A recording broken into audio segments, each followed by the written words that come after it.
Bonjour à toutes et à tous, je suis le professeur de la chaîne et aujourd'hui on va se retrouver pour parler de sérum et et plus particulièrement de sa partie filtre qui est présente ici.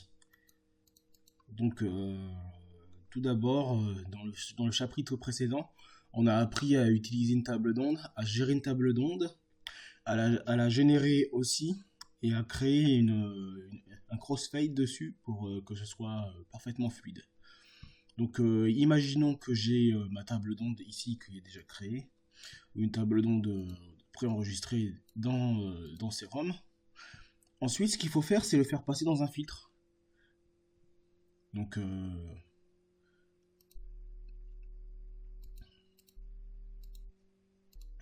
tout d'abord, on va se diriger ici. Et en fait, ce qui se passe, c'est que pour Serum, les filtres ont été triés différemment selon leurs utilités, leur nature. Donc nous avons quatre sections de filtres. Nous avons les normaux, enfin les classiques. Nous avons les multis. Nous avons les flungers. Donc là les flungers c'est des filtres à peigne. Et ensuite nous avons les autres. Là c'est inclassable, c'est un peu compliqué. C'est des filtres qui sont on va dire spéciaux mais autrement. Donc tout d'abord nous avons quatre passe-bas qui vont du plus drastique, du plus précis au moins précis. Donc, ça vous fait passer les fréquences de la plus basse à la plus aiguë.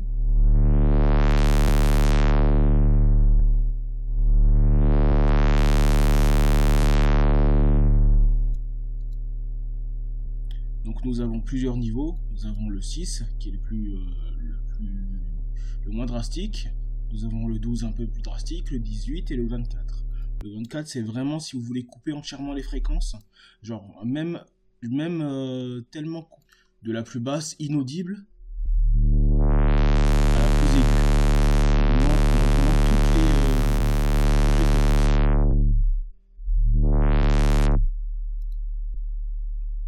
Ensuite, on a le passe-bas classique.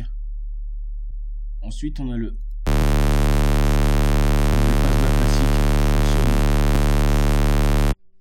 passe-bas classique qui fonctionne de la même manière.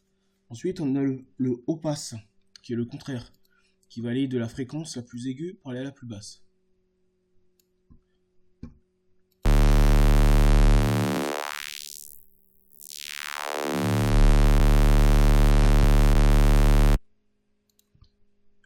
Ensuite, on a la passe-bande, donc ici qui va créer un triangle ici vers les fréquences et qui va vous faire passer seulement une bande de fréquences. C'est pour ça qu'on appelle ça à bande passe. Donc ici vous avez le band pass. Ensuite vous avez le pic. En fait c'est quelque chose d'un peu plus complexe, un peu plus vénère. Donc c'est qu'en gros ça va vous générer un gros pic qui va venir générer comme un band pass, mais qui va le surélever. C'est-à-dire qu'en gros, on va dire qu'ici on a le seuil de fréquence classique, c'est-à-dire que là ça va les rabaisser un petit peu et venir ici faire un grand pic de fréquence, un peu comme si vous veniez faire un hard cut. Donc là c'est pareil, on peut le régler ici par rapport aux fréquences qu'on veut utiliser, comme tous les autres filtres. Et ensuite on a un notch. Donc là c'est le contraire, c'est-à-dire que ça va faire un gros pic mais vers le bas. Donc ça veut dire que ça va venir couper les fréquences négativement. Et c'est pareil, on peut toujours le régler ici avec le cutoff pour les faire aller des plus aigus aux plus basses. Basse aux plus aigus. Donc on en a fini pour la section classique.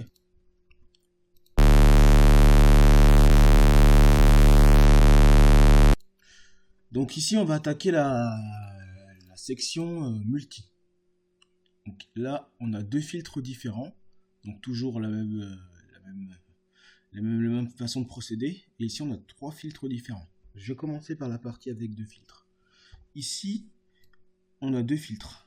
On a le passe-bas qui est présent. Hop, le passe-bas qui est présent, je disais. Ici c'est le niveau de... ici c'est le type de filtre. Donc passe-bas et high pass. Et là ici c'est le niveau du filtre s'il est plus ou moins drastique. Donc c'est toujours pareil. On a toujours le 6, le 12 et toujours le 12 ici. Ici on a un 12 et un 24. Donc ici c'est pareil, hein. On a low pass et ici on a high pass. Hop. Je vais venir faire ça, tac. Hop. Donc on peut le transformer en les deux en fait. Donc ici on a pareil, hein. Ici on a un low pass, tac, tac. On peut transformer en high pass. Hop. Toujours pareil avec ce potard là et ce potard là. Ici c'est pour changer le niveau d'intensité du filtre et ici c'est pour venir moduler les fréquences. Donc ici on a high pass, pic. Donc ici on peut venir faire passer les fréquences des plus basses aux plus aiguës ou créer un grand pic de fréquence au bout de celui-ci. Ce qui donne ceci.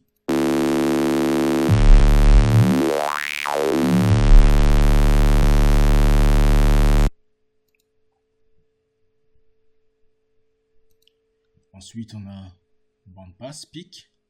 Donc ici, c'est pour faire passer les pistes une certaine bande de fréquence en créant un énorme pic ici, qu'on peut régler l'intensité du pic ici. Ici, on a pareil un bande notch. Ici, on peut créer une bande de fréquence. Et ensuite, on peut venir créer dessus un notch. Hop. Donc une fréquence positive, une fréquence négative.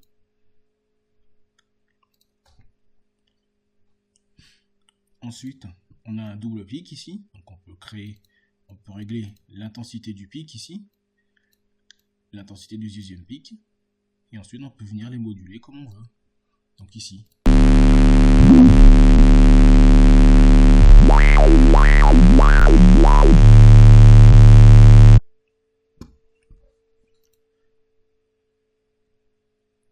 On a un pic notch, ici c'est pareil, c'est toujours une fréquence positive, une fréquence négative. On peut régler ici où l'on veut avoir la fréquence positive, où on veut la fréquence négative, et on peut venir les moduler ici avec ce potard là et ce potard là. Donc c'est toujours pareil. Dans les multi, vous avez deux types de filtres, deux types de filtres croisés, et ici, quand on va en bas, on a trois styles de filtres croisés. Ici on a le low pass avec un pic.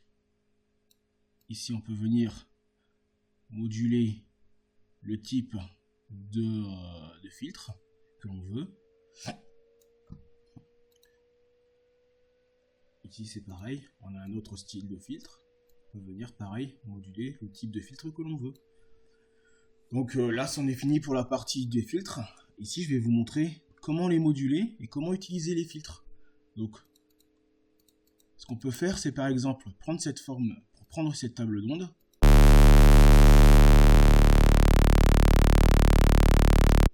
Voilà, ici.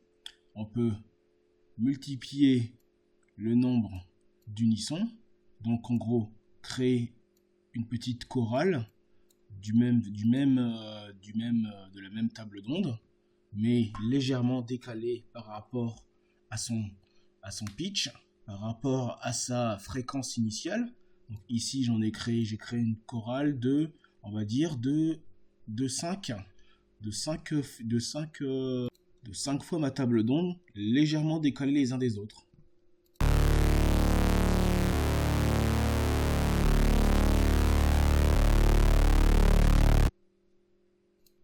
Ensuite, ce que je vais venir faire, ça donne ceci.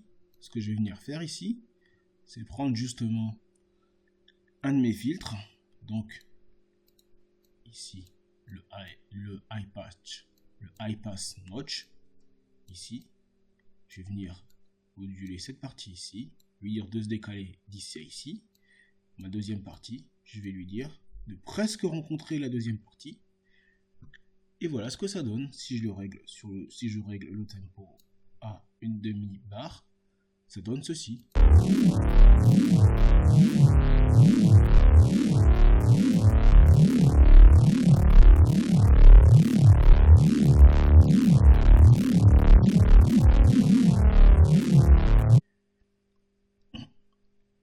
Ensuite, ce que je suis venu faire, c'est que j'ai initialisé ici. Rien n'empêche de prendre une autre table d'onde, de venir cette fois-ci lui dire de bouger d'ici à ici, de régler sur une moitié tempo. Donc là, j'ai simplement demandé à la table d'onde de bouger légèrement. On peut regarder ici, si on clique ici, on voit ici que ça bouge en 3D. Donc rien ne m'empêche ensuite de faire ça, de prendre un autre filtre, de prendre un pic-pic, hop, de contrôler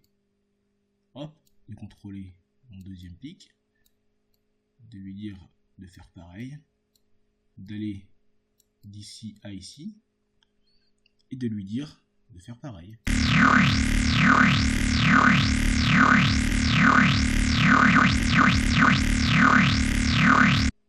Et il n'y a rien qui m'empêche de lui dire de couper ici, de prendre une deuxième table d'onde, hop,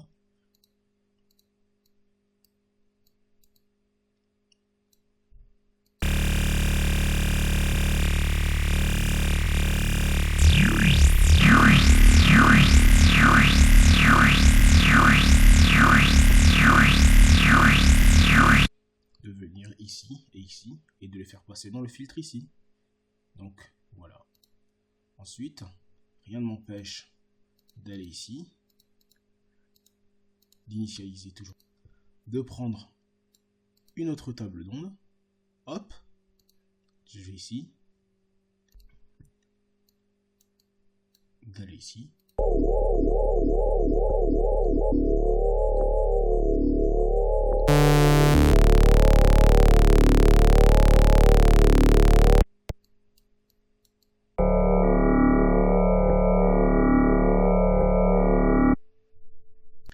D'aller dans la troisième section de filtre, d'aller ici, de prendre un German low pass, qui est ni plus ni moins qu'un low pass, mais avec un côté moins agressif.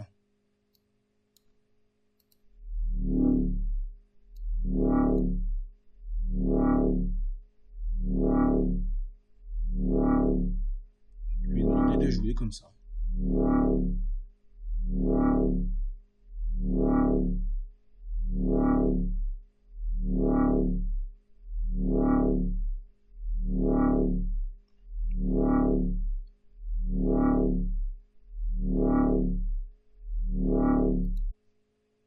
Voilà, c'en est déjà fini pour la vidéo. Aujourd'hui, on a appris les types de filtres. On a appris qu'il y avait différents types de filtres réglés dans 4 catégories. Que dans chaque catégorie, nous avions plusieurs types de filtres. Que l'on pouvait régler leur intensité et leur manière de se déplacer dans le temps. On l'a appris aussi que par le biais de ces potentiomètres, de ces potards, on pouvait moduler leur façon dans le temps de bouger, qu'on pouvait régler leur intensité. Donc voilà, c'en est fini pour la vidéo. Je vous invite à vous abonner. Et moi, je vous rejoins pour une prochaine vidéo.